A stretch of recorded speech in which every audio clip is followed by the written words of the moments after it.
Hello everyone, welcome back to another video of DB's Lab. Today we are uploading one of the most requested video of our channel, the connection guide on RGB and addressable RGB LEDs. This video is divided into many sections. We will start with the difference between addressable RGB and normal RGB LEDs. We'll check out few different types of controllers, we'll see different applications, and finally we'll see the connection details and daisy chaining. We'll also try to answer a few frequently asked questions. So let's start with the tutorial.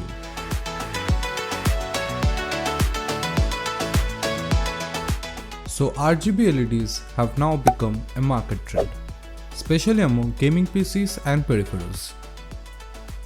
These are basically LED strips that can have any color. RGB LED strips being the cheaper option and ARGB being on the costlier side.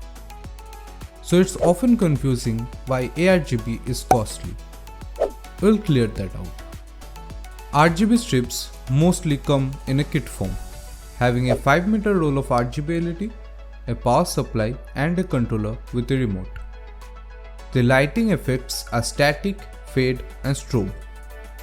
Well, you can also buy this separately and daisy chain them, or in other words, you can extend them. These are good for backlighting for your monitor or desk. Now coming to ARGB LEDs. Basically, ARGB stands for addressable RGB. These LED have the model number WS2812 and they are also called NeoPixel.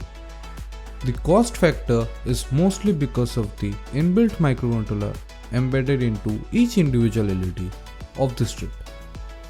The main advantage of using an addressable RGB is because of the advanced control over the lighting effects. In other words, you can set different color to different LEDs at same point of time, which is not possible in case of RGB LEDs. RGB LEDs can only have one color throughout the entire strip at one point of time. Addressable RGB LEDs have a wide range of controllers. The cheapest option is this one from Amazon. It only costs 160 rupees and has lots of built-in lighting effects. Although you can't program your own lighting effect, but it's absolutely amazing for its price. Another option is this Bluetooth enabled controller, which controls the LED through a mobile application. You can make your own lighting effects or choose from the provided option. It's a bit costly though. And finally, you guys can make your very own controller using an Arduino. Well, this lets you control your LEDs using your PC and iCUE software. iCUE is an advanced lighting control software provided by Corsair. Don't worry, you don't have to buy any Corsair NeoPixels for this. If you guys want a detailed video on this, let us know in the comment section. Well, it does require a bit of coding.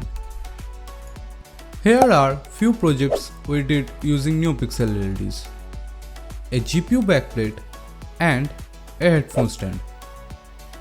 There are many more applications. To check out these projects, click on the I button. Connecting a RGB LED is simple and straightforward. There are 4 pins, a 12-volt pin, a red pin, green pin and a blue pin. Simply connect the 4 pins of your controller to the 4 pins of your strip. Notice that there is a small arrow on the controller. The arrow should be connected to 12-volt pin of your strip. Then plug in the barrel jack of your 12-volt power supply and you are done. If you want to cut the strip, only cut at places where the connection point is unmarked. In other words, you can only cut after every 3 LEDs. If you want to join multiple strips together but only one controller, simply attach the other strip to the end of the previous one. But make sure you have a high enough power supply. On the other hand, addressable RGB LEDs have 3 pins: VCC, data and ground. ARGB LED strips have direction of control, unlike RGB. Look for a triangular arrow on the strip. The arrow denotes the direction of control, so be little careful here. Solder 3 wires to VCC, data and ground pins. Attach them to the controller. Now power your controller using a 5V power supply. Yes, NeoPixel LEDs are 5V LEDs. Never use 12V to power them. A great advantage of NeoPixel LEDs is that you can cut them anywhere, according to your needs. You can also have multiple strips and only one controller. To do this, simply attach the other strip to the end of the previous one and add another power supply to the second strip. See the diagram to understand this better. Thanks for watching guys, and please give your valuable feedback and help us improve.